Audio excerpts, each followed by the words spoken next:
Few philosophers have shaken the foundations of Western thought as profoundly as Friedrich Nietzsche, a thinker who declared that God is dead, a man who challenged morality, religion, and the very meaning of truth. His ideas would go on to influence psychology, literature, politics, and modern philosophy itself. But Nietzsche's life was anything but triumphant.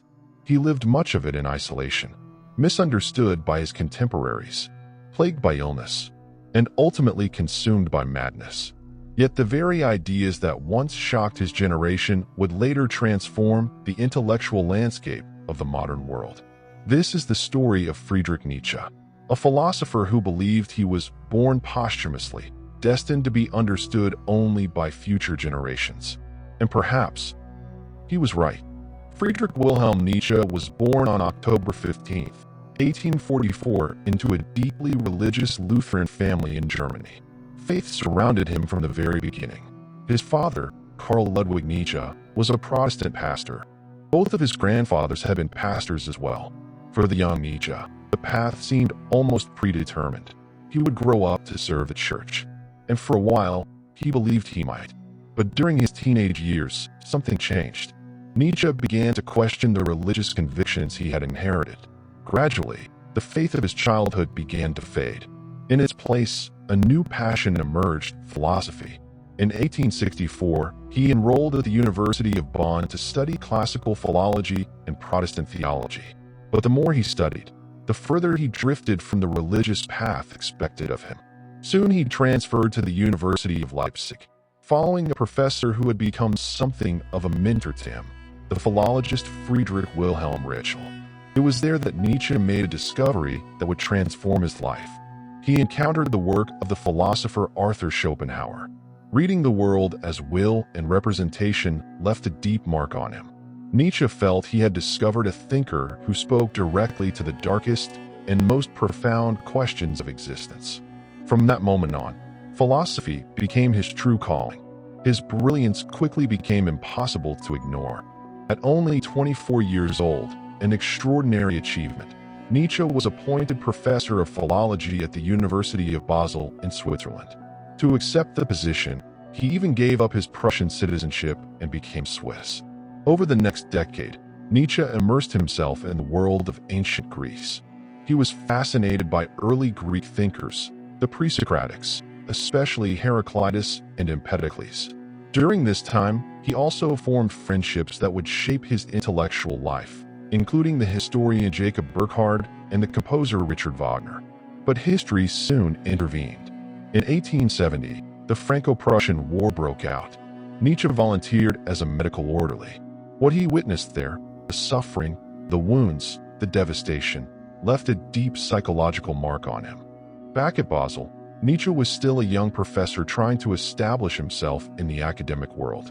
In 1872, he published his first major work, The Birth of Tragedy. In the book, Nietzsche proposed a bold interpretation of ancient Greek culture. He argued that Greek tragedy was born from the tension between two forces, the rational and the chaotic, the orderly and the ecstatic. But the academic world did not welcome his ideas. The reaction was swift and brutal. One of the most respected classical scholars of the time, Ulrich von Wilamowitz-Moellendorff, publicly attacked the book. He ridiculed Nietzsche and dismissed his work as unscientific speculation. The criticism damaged Nietzsche's reputation in academic circles and marked the beginning of his isolation from the scholarly world. At the same time, his health was rapidly deteriorating. Nietzsche suffered from chronic migraines, severe digestive problems, and failing eyesight. By 1879, the situation had become unbearable. His voice had grown so weak that students could barely hear him during lectures. At just 35 years old, Nietzsche was forced to resign from his professorship. His academic career was over, but his philosophical journey was only beginning. After leaving the university, Nietzsche began a restless life of travel across Europe. He moved constantly in search of a climate that might ease his illness and perhaps also inspire his thinking. Venice, Genoa, Turin, Nice, Sils Maria in the Swiss Alps. He rarely stayed in one place for long. Nietzsche believed that thinking should not happen only in libraries. His ideas often came to him while walking through mountains and forests. He once wrote, "We are not among those who form thoughts only among books. Our habit is to think outdoors, walking, climbing, dancing." But while his mind remained active, his personal life grew increasingly lonely. In 1882, Nietzsche met two intellectual companions, the philosopher Paul Ricoeur and the Russian writer Lou Andreas Salome. Nietzsche quickly fell in love with Lou. He proposed marriage.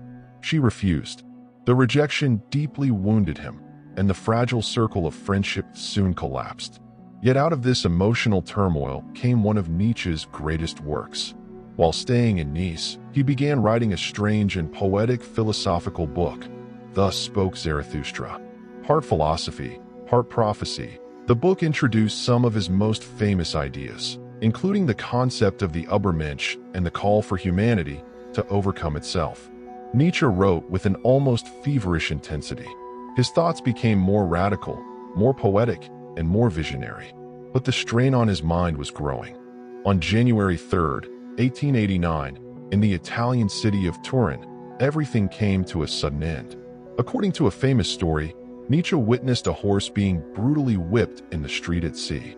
He rushed toward the animal, threw his arms around its neck, as if trying to protect it, and then collapsed. Something inside him had broken. In the following days, Nietzsche sent a series of strange and emotional letters to friends.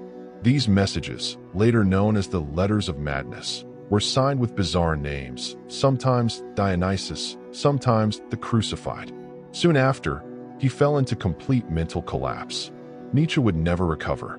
For the remaining 11 years of his life, he lived under the care of his mother and later his sister. Friedrich Nietzsche died on August 25, 1900. He was 55 years old. He was buried in the small village of Rocken in Germany. During his lifetime, his books sold poorly and he remained largely unknown. Nietzsche himself once concluded that he had been born posthumously, destined to be understood only by future generations. In a sense, he was right. Shortly before his collapse, a Danish scholar had begun spreading his ideas across Europe. After Nietzsche's death, his writings slowly gained attention. Over the decades that followed, his influence grew enormously. Today, Nietzsche is considered one of the most provocative and influential philosophers in modern history, a thinker who challenged morality, religion, and the very foundations of Western thought. A man whose ideas were far ahead of his time, and perhaps, as he believed, a philosopher meant not for his own century, but for the future.